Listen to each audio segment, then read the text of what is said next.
I found this in a northern valley in Peru. I mean, this looks like a face, right?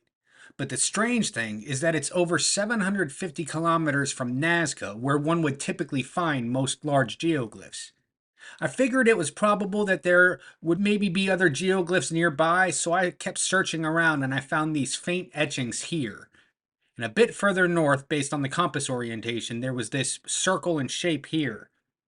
And right across this small crevice into the northeast, there were these shapes and outlines. I wasn't sure what to make of these subsequent shapes, but the face, well, to me at least, it was undeniable, and I had to check it out.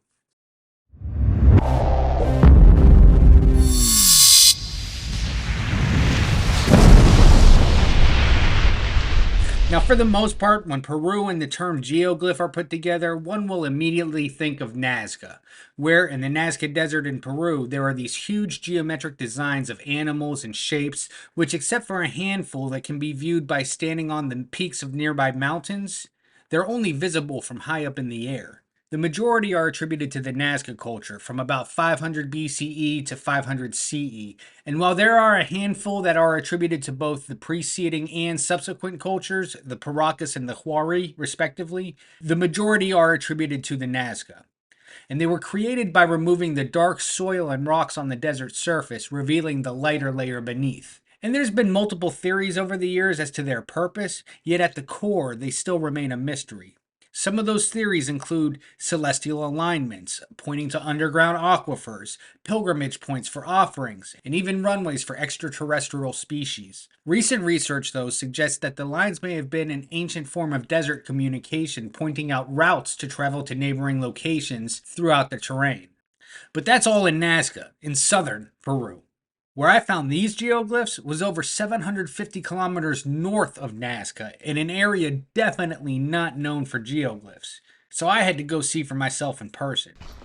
So I've got a little bit of daylight left, a little bit. Sun is clearly starting to set. And I'm looking for that face, that geoglyph of a face that I believe I found. So let's see.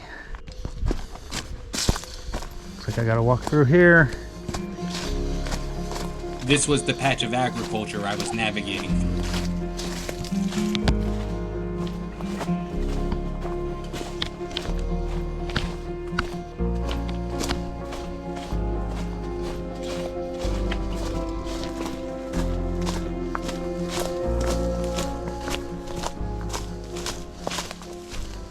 It looks like limes.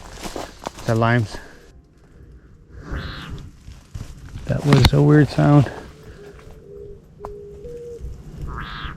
What is that? Oh, there it went.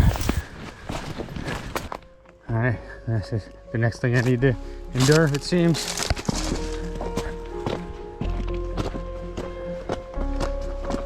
It says I should be right on it. Almost. Am I standing in the middle of it?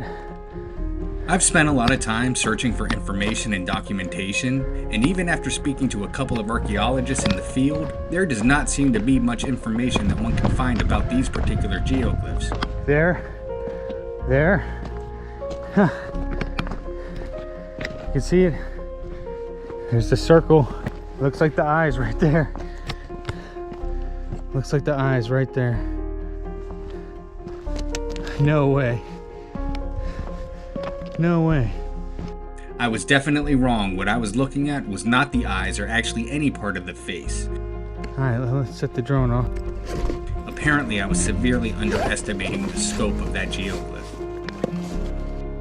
This is not what I expected.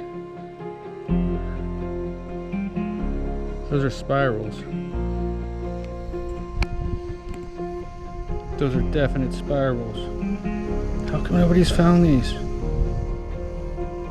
You can see me here for a sense of scale.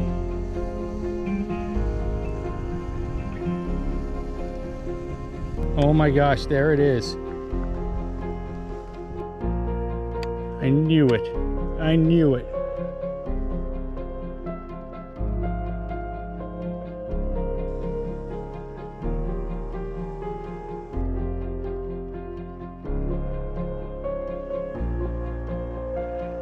And there are the spirals.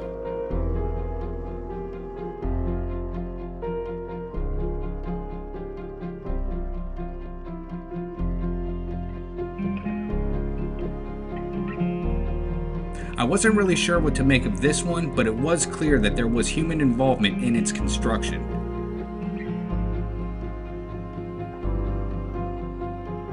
And same with these over this ravine.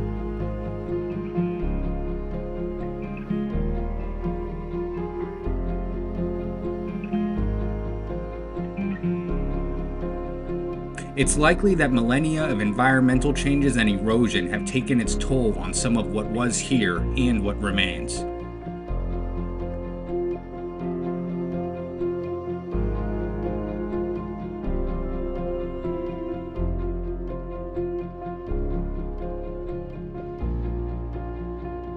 The most interesting part of all of this is that the region these geoglyphs are in are right in the same area as one of the oldest cultures in Peru, which means if they're attributed to that culture, and I don't see why they wouldn't be, that would mean they predate the Nazca Lines by almost 3,000 years. I mean, that's incredible. There's also a part of me that can't help but wonder if the agricultural expansion that we are seeing around this site didn't decimate some of what may have been there. And that's a problem currently happening all over Peru. And it's one of the goals of this channel to be able to document, investigate, and capture some of these sites before expansion and looting take their toll even further. If you like this content, hit that subscribe button, like and share with anyone you think might find it interesting. There's also a Patreon where there's exclusive content, and there's cool Pillars of the Past merchandise with original designs, all of which will help contribute to this goal and mission of investigating and documenting these sites. The links for those will be in the description below. On this and all other discoveries I'll be sharing, I will keep you all posted as contacts are continuously being developed in the archaeological field and various organizations. And as I learn more information, I'll be sharing more information with you all about some of the sites I came across. As always, thank you for watching, and I'll catch you in the next video.